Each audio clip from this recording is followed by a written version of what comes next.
It was just another routine day on the job for Officer Ethan Matthews. The early morning buzz of the city hummed as he cruised down a quiet suburban street in his patrol car, his mind already drifting to the mundane tasks ahead. He'd been on the force for nearly a decade, and most days blended together. A blur of traffic stops, noise complaints, and the occasional dramatic call that broke the monotony. Today, he thought, would be no different. The call came through his radio just as he turned the corner past Maple Avenue. Suspicious activity reported at 546 East Willow Drive. Elderly woman loitering near a black luxury vehicle. Possible theft in progress. Ethan frowned, his grip tightening on the steering wheel. The neighborhood was affluent, lined with sprawling lawns and pristine driveways. It wasn't the kind of place where you'd expect trouble, but protocol was protocol. As he approached the address, Ethan spotted her, a petite, elderly black woman in a wide-brimmed hat and elegant coat, standing beside a sleek black car that gleamed in the sunlight. She didn't look dangerous. If anything, she exuded an air of quiet dignity, but something about the scene didn't sit right with him. A woman like her, in a neighborhood like this, with a car like that. He tried to push the thought aside, but it lingered. "Excuse me, ma'am," Ethan called out as he stepped out of the car, adjusting his belt. The woman turned slowly, her expression calm but unreadable. "Can I ask what you're doing here?" She raised an eyebrow, clearly unimpressed by his approach. "I'm standing by my car," she said evenly, her voice carrying a surprising strength. "Is there a problem, officer?" Ethan hesitated. Her response wasn't what he expected. "We received a report of suspicious activity in the area," he said carefully. "I'll need to see some identification." The woman sighed, pulling a sleek leather wallet from her purse with a grace that suggested she'd done this far too many times before. "Here you go," she said, handing him a driver's license and another card. Ethan glanced at the name on the license, Margaret L. Everett. The other card caught his attention, a glossy business card that read, "Margaret Everett, CEO, Everett Innovations." He blinked, trying to process the information. Her name sounded familiar, but he couldn't quite place it. "What kind of business are you in, Ms. Everett?" he asked, his tone skeptical despite himself. Margaret's lips curled into a faint smile, one that didn't reach her eyes. "Technology," she replied simply. "I own the car, officer. I also own the property you're standing on." Ethan's stomach sank, but he wasn't ready to back down just yet. "Mind if I run a check on this vehicle?" he asked, motioning toward the car. Margaret tilted her head, studying him with a patience that felt more unsettling than anger would have. "Do what you need to do," she said. "But I'd advise you to think carefully before you make assumptions about people you don't know." Ethan returned to his patrol car, the weight of her words hanging in the air. Something about her composure made him uneasy, like she was playing a game he didn't fully understand. As he typed the license plate into his computer, a flurry of search results popped up. Margaret Everett wasn't just a CEO. She was one of the most successful entrepreneurs in the state, with a net worth that placed her firmly among the elite. Her company was a household name, and her philanthropy had earned her widespread admiration. His heart sank as the gravity of his mistake began to dawn on him. But before he could figure out how to extricate himself from the situation, Margaret walked over to the patrol car and knocked lightly on the window. "Are we done here, Officer Matthews?" she asked, her tone polite but firm. Her use of his name caught him off guard. He hadn't introduced himself. Ethan opened the door and stepped out, his mind racing. I didn't mean to inconvenience you, ma'am," he stammered, trying to regain his footing. "Just doing my job." Margaret's eyes locked onto his, sharp and unyielding. "Your job, Officer Matthews, is to serve and protect," she said. "Not to judge based on appearances." Ethan felt the blood drain from his face. She wasn't shouting, but her words cut deeper than any raised voice could. He opened his mouth to respond, but before he could, a sleek black SUV pulled up, and two men in suits stepped out. One handed Margaret a phone while the other began loading her belongings into the trunk of her car. Margaret turned back to Ethan, her expression softening ever so slightly. "Have a good day, officer," she said, sliding into the driver's seat of her car. And remember, things aren't always what they seem. As the vehicles disappeared down the street, Ethan stood frozen in place, his mind spinning. He'd made a snap judgment, and now he'd have to live with the consequences. But little did he know, this was only the beginning. The events of the day would set off a chain reaction that would challenge everything he thought he knew about himself, his job, and the people he was supposed to serve. Ethan sat in his patrol car long after Margaret Everett's car had vanished from sight. His mind replayed the encounter over and over, dissecting every word, every look, every moment he could have handled differently. The authority he usually carried with confidence had evaporated, leaving him with an unsettling mix of guilt and confusion. He prided himself on treating everyone fairly, yet here he was, blindsided by his own assumptions. How had he let it happen? The day continued, but Ethan's focus wasn't on the routine traffic stops or paperwork that filled his shift. Instead, his thoughts kept circling back to Margaret. He'd heard her name before, but only now was he beginning to grasp just how important she might be. When he returned to the station, he decided to look her up. A quick search confirmed what the vehicle check had hinted at. Margaret L. Everett wasn't just any millionaire.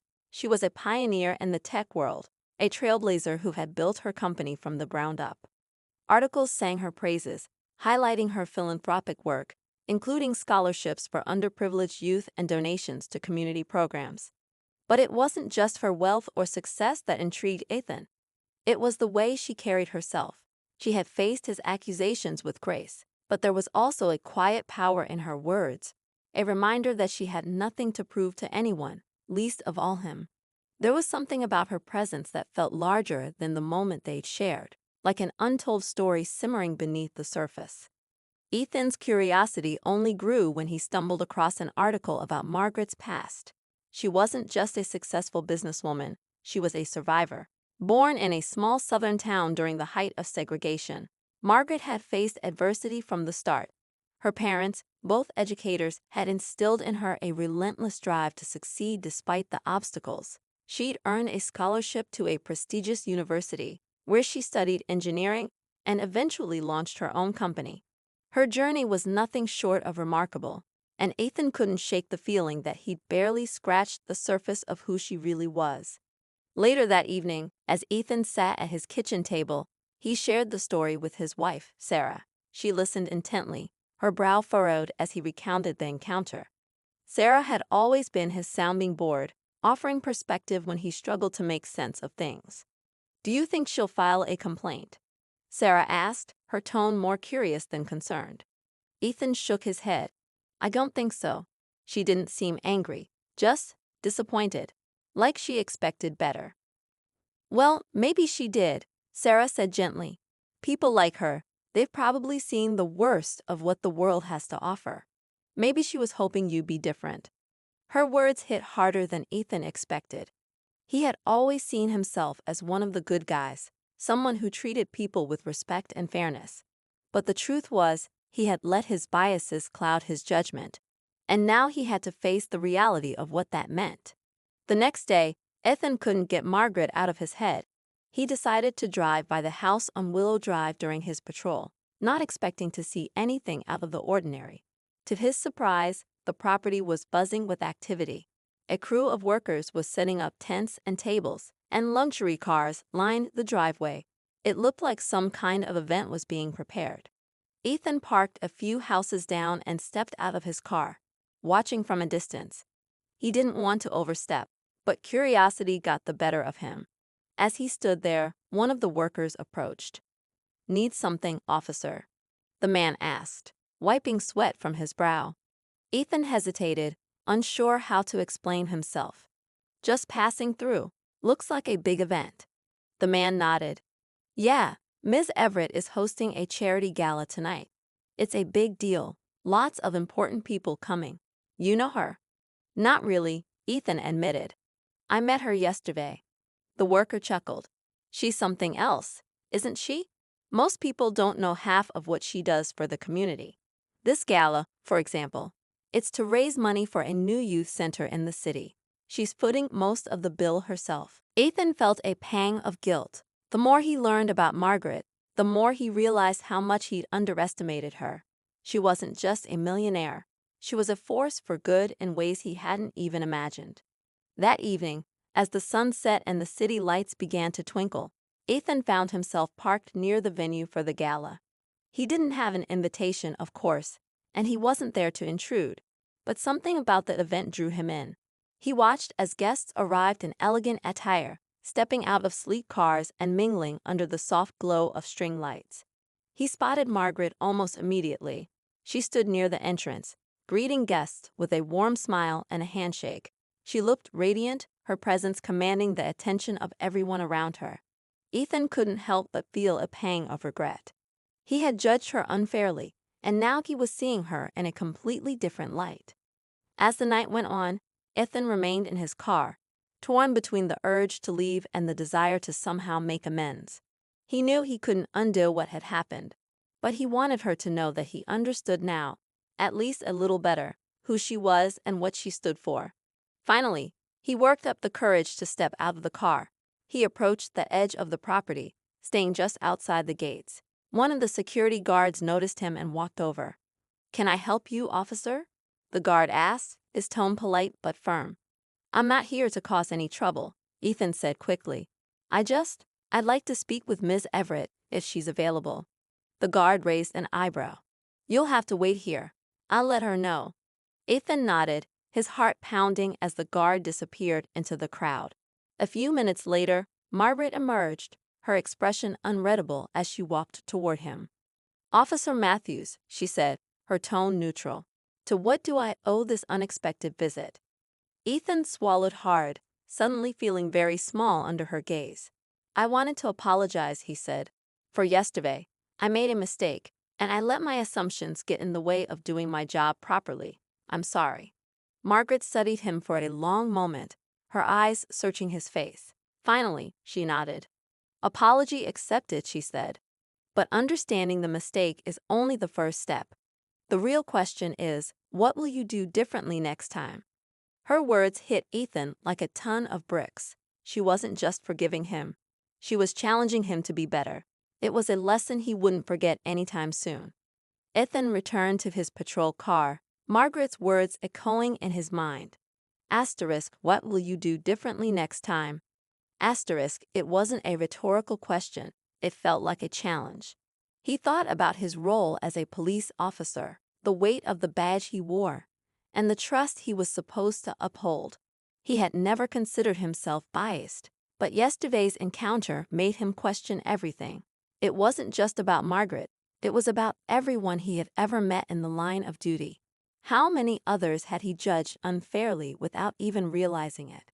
As he drove through the quiet streets of the city, Ethan's radio crackled to life with a dispatch call. A disturbance had been reported at a community center downtown. He answered the call, relieved to shift his focus, but as he arrived at the scene, the situation only deepened his unease. A group of teenagers had gathered outside the center, their voices raised in frustration as an older man, clearly the center's director, tried to mediate. Ethan stepped out of his car cautiously, observing the tension. The kids were angry, not destructive, but their words carried a weight he couldn't ignore. They were talking about funding cuts, programs being shut down, and the lack of safe spaces for them to go after school. The director caught Ethan's eye and motioned him over. "Officer, I'm glad you're here," the man said, his voice tired but calm. "This isn't a criminal matter, just a misunderstanding. These kids are upset about some changes, and I'm trying to explain." Ethan nodded, approaching the group slowly. "What's going on here?" he asked, keeping his tone measured.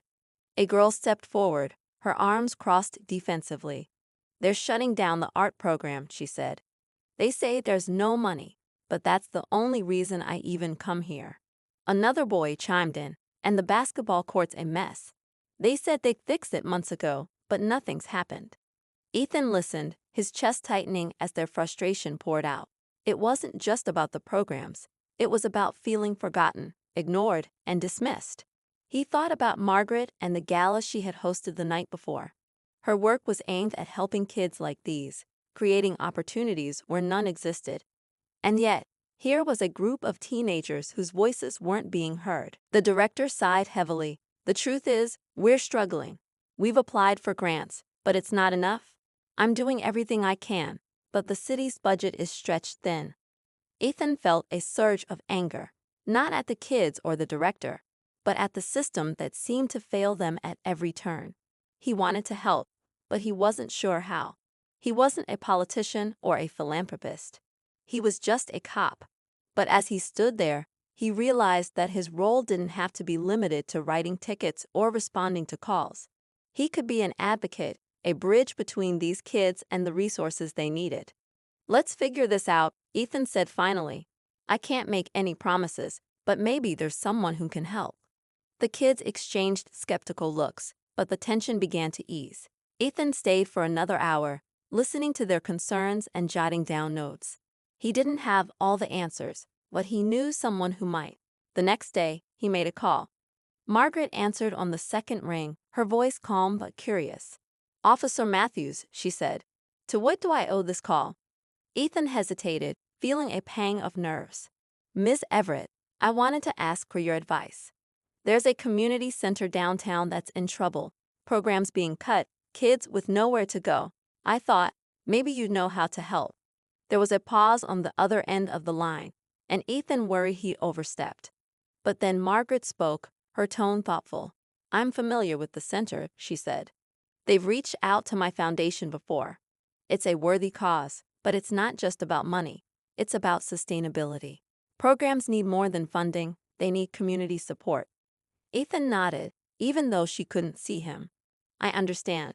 I just thought, maybe we could work together on this. These kids need a chance. Margaret was silent for a moment, and Ethan could almost hear her weighing the decision. Finally, she said, All right, Officer Matthews, let's meet tomorrow and discuss this further. But be prepared, helping a community takes more than good intentions. The next day, Ethan found himself sitting across from Margaret in her sunlit home office. The room was filled with books and awards, a testament to her incredible life. As she outlined a plan to support the center, Ethan listened intently, realizing just how much he had to learn. Margaret wasn't just offering solutions, she was teaching him how to think differently, to see the bigger picture. As they worked together, a new layer of the story began to emerge. Margaret shared stories from her past, moments when she had felt dismissed or underestimated, and how those experiences had shaped her mission to uplift others. Ethan, in turn, opened up about his struggles as a police officer, the weight of the badge, and the mistakes he was determined to correct. Their collaboration wasn't without challenges. Margaret pushed Ethan to confront his own biases, while he encouraged her to see the value in his perspective as someone on the ground. They didn't always agree, but their shared goal kept them moving forward. As the days turned into weeks, their efforts began to bear fruit. Margaret's foundation pledged funding for the center, but only under the condition that the community played an active role in its revival. Ethan worked to bridge the gap, organizing meetings between the kids, their families, and local leaders. Slowly but surely, trust began to rebuild. But just as progress was being made, a new challenge arose, one that threatened to unravel everything they had worked for. A powerful developer had set his sights on the neighborhood, proposing a luxury condominium project that would displace the center and countless families. The community was outraged, but the developer had deep pockets and influential allies. Ethan and Margaret found themselves at the center of the fight, their unlikely partnership tested in ways they hadn't anticipated. The stakes were higher than ever, and the conflict was far from over. The fight against the developer felt like an insurmountable mountain, and the weight of it began to press down on Ethan and Margaret in different ways. The community center had become a rallying point for the neighborhood, a symbol of hope and resistance. But the developer wasn't backing down. He filed petitions, spread glossy pamphlets promising jobs and economic growth, and even sent representatives door to door, trying to sway the locals. Margaret, ever the strategist, organized town hall meetings to unite the community. Her calm but commanding presence held the room together as tensions flared. She explained the long-term consequences of the development: displacement, gentrification, and the erasure of a culture that had thrived there for generations. Ethan stood at the back of those meetings, silently watching her in awe. Every word she spoke seemed to strike a chord with the people, pulling them closer to her vision of solidarity. But not everyone was on board. Some community members felt tempted by the promises of the developer. One local business owner, an older man named Leonard, voiced his doubts during one of the meetings. "Look, I don't want to lose this center either," he said, his voice heavy with resignation. "But they're offering to buy me out at twice the market value.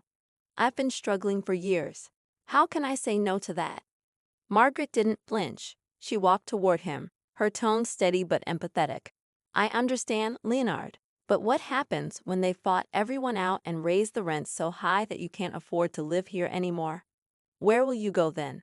This isn't just about money. It's about the future of our community." The room fell silent, the weight of her words sinking in. Leonard nodded slowly, but the doubt didn't leave his eyes. Ethan could see the toll the fight was taking on everyone, including Margaret. Meanwhile, Ethan found himself in the uncomfortable position of mediating between the community and the local government. He spoke with city officials, trying to convey the importance of the center and the devastation the development would cause. But every conversation felt like hitting a brick wall. The developer's influence was undeniable, and the city seemed more interested in economic growth than preserving the heart of the neighborhood. One night, after a particularly heated meeting, Ethan and Margaret found themselves walking through the empty streets together. The city lights reflected off the pavement, and for a moment, everything felt still. "This is harder than I thought it would be," Ethan admitted, his voice low. Margaret glanced at him, her expression softening. "Change always is," she said. "But if we give up now, what message does that send to the kids? That their voices don't matter. That money always wins." Ethan nodded, her words rekindling his resolve. "We're not giving up," he said firmly. The following week, the situation escalated. The developer held a press conference to announce his plans officially. Cameras flashed as he stood on a makeshift stage, flanked by city officials. His speech was filled with buzzwords: progress, opportunity, revitalization. But to Ethan and Margaret, it all sounded hollow. Margaret decided to confront him directly. With Ethan by her side, she approached the stage after the press conference ended. The developer, a tall man with a practiced smile, looked down at them with barely concealed disdain.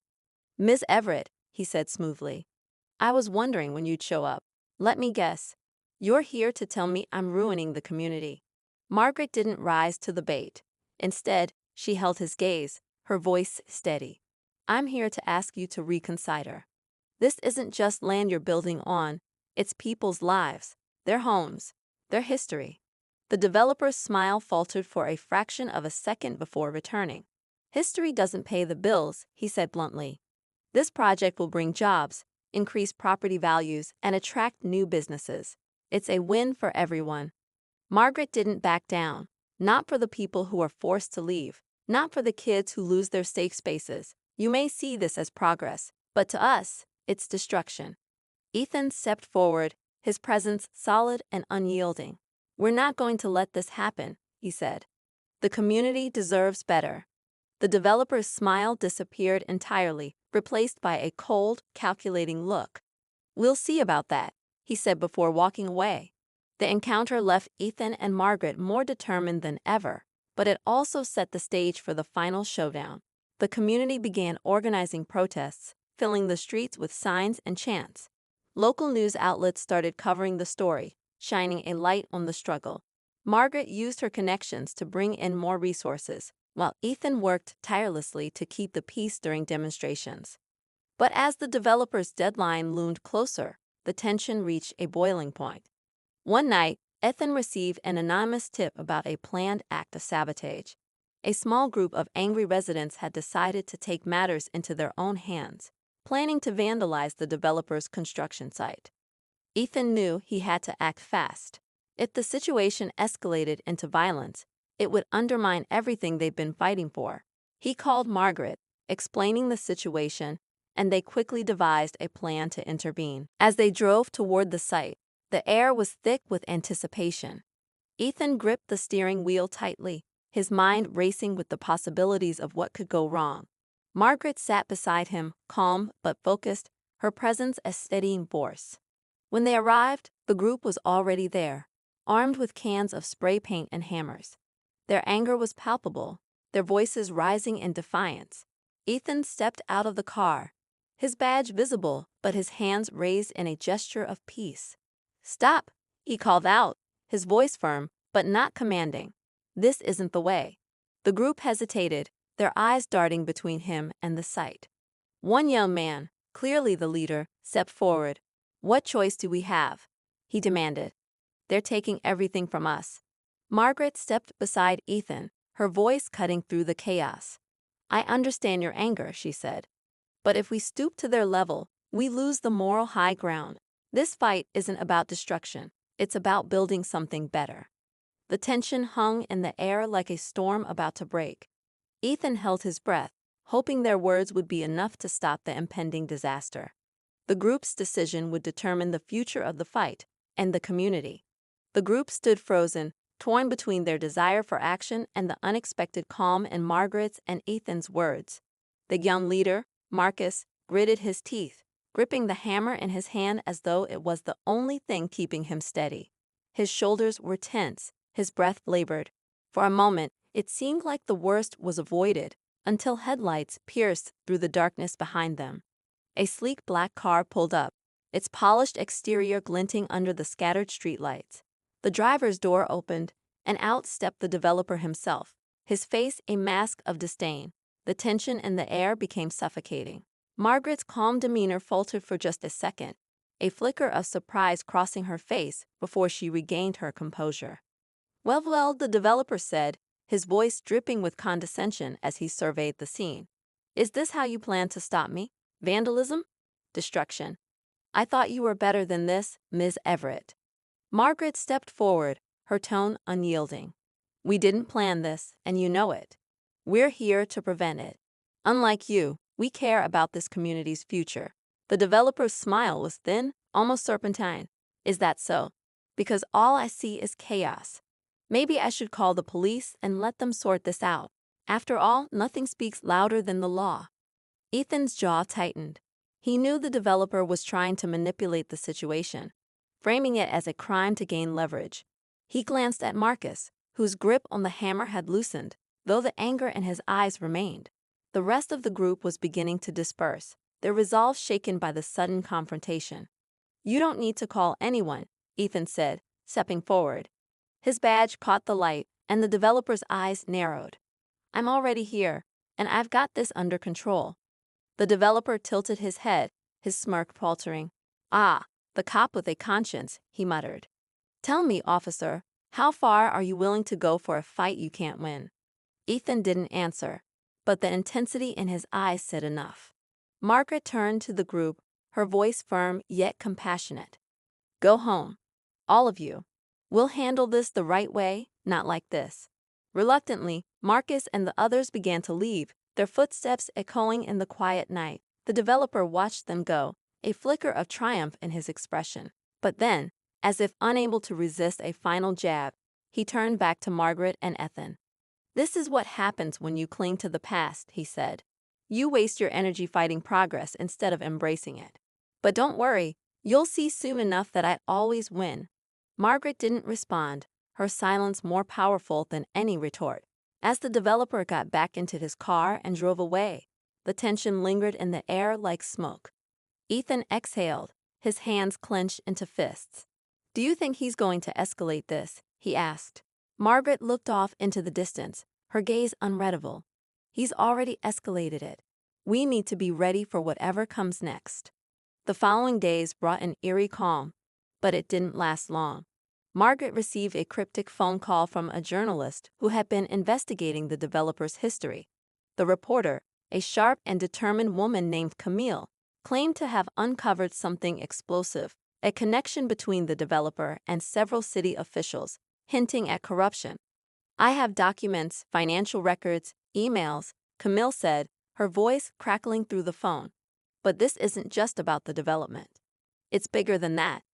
If you're willing to take a risk, I can meet you and show you everything." Margaret didn't hesitate. She arranged to meet Camille at a nearby cafe the next evening, but something about the call unsettled her. She didn't tell Ethan immediately, knowing he'd insist on coming along. However, when she arrived at the cafe, Camille was nowhere to be found.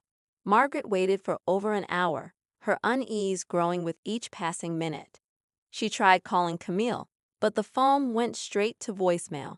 Finally, she left, deciding to return home and reassess. The next morning, news broke that Camille had been involved in a car accident, a hit and run. She was in critical condition, unable to speak. Ethan and Margaret exchanged a look, the unspoken question hanging between them. "Do you think it's connected?" Ethan asked. Margaret's expression was grim. "I don't believe in coincidences." Determined to uncover the truth, Ethan used his connections in law enforcement to quietly request information about the accident. What he found sent a chill down his spine.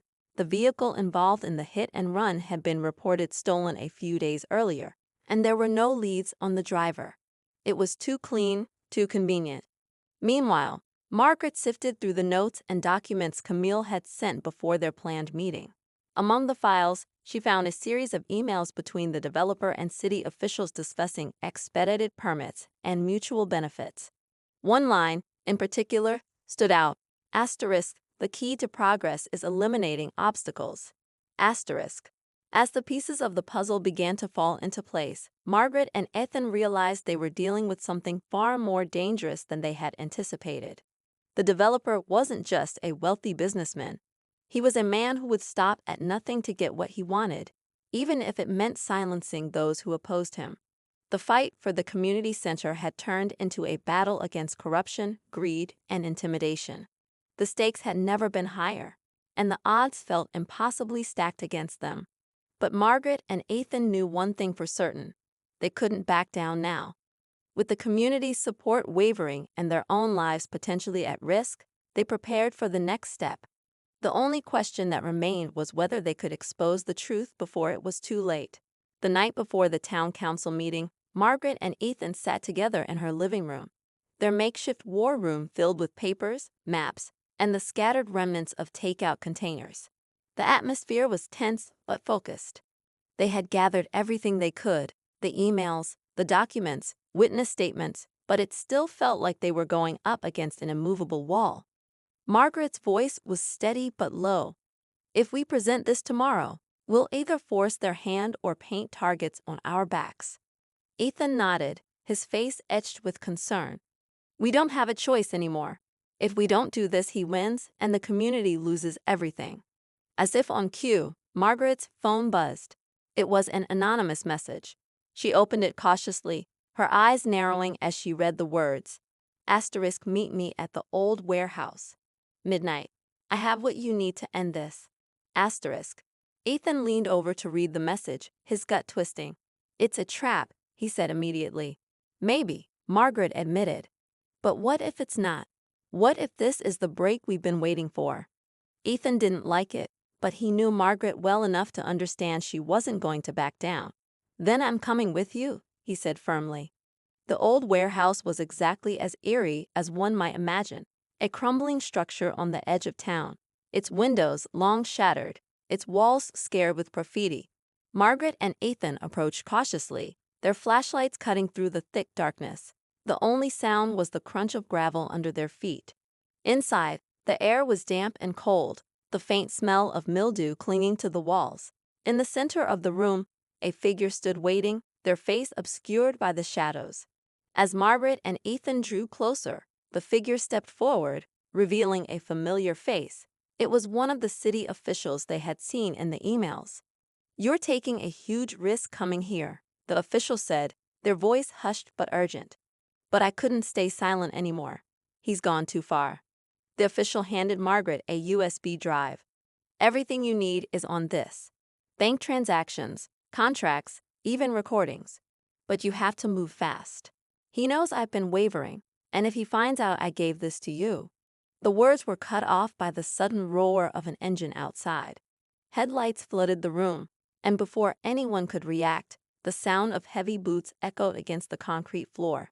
A group of men entered, their faces masked, their presence menacing. Ethan instinctively stepped in front of Margaret, his hand on his belt, though he was unarmed. "Stay back," he warned, his voice steady despite the odds. The leader of the group laughed. "You think we're scared of you, officer. Hand over the drive, and maybe we'll let you walk out of here." Margaret clutched the drive tightly, her mind racing. She glanced at the official, who looked petrified, then back at Ethan. They couldn't fight their way out of this, but they couldn't give up the evidence either. In a split-second decision, Margaret hurled the drive into the shadows, where it landed in the far corner of the room. The masked men scrambled toward it, giving Ethan and Margaret just enough time to grab the official and make a run for it. The chase was chaotic, the sound of footsteps and shouts echoing through the warehouse. Margaret's heart pounded as they darted through narrow hallways and climbed over debris, their pursuers close behind. Just when it seemed like they were cornered, Ethan spotted a ladder leading to the roof. "Go," he shouted, helping Margaret and the official up before climbing himself.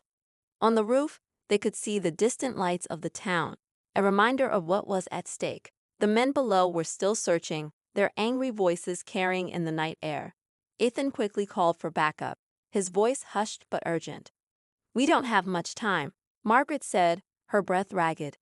Minutes felt like hours as they waited, every noise below making their hearts race. Finally, the sound of sirens cut through the tension, growing louder with each passing second. The masked men scattered, and within moments, the warehouse was swarming with police. The USB drive was recovered, its contents verified. The evidence was damning: bank transactions linking the developer to illegal payoffs, recordings of threats against dissenters, and even plans to demolish the community center ahead of schedule.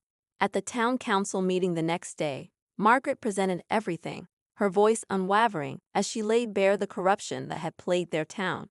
The room was silent as the evidence was displayed, the weight of the truth sinking in. The developer, who had arrogantly attended the meeting, tried to dismiss the claims as fabrications, but it was too late. The evidence was irrefutable, and he was taken into custody, his empire crumbling in real time. As the meeting adjourned, the community erupted into applause, their hope renewed. Margaret and Ethan exchanged a look, a mixture of relief and exhaustion. They had won, but it had come at a cost. Just as they thought it was over, Margaret's phone buzzed again. This time, it was a simple message with no sender. *, "You may have won this battle, but the war isn't over." *. She showed the message to Ethan, who frowned deeply. "He may be gone, but someone else is still pulling the strings," he said. Margaret nodded, her resolve unshaken. "Then we keep fighting, for them." The community center was saved, the people's voices heard, but the shadow of the fight ahead loomed large. Margaret and Ethan knew their work was far from over, but for now, they took solace in the victory they had earned, knowing they had made a difference.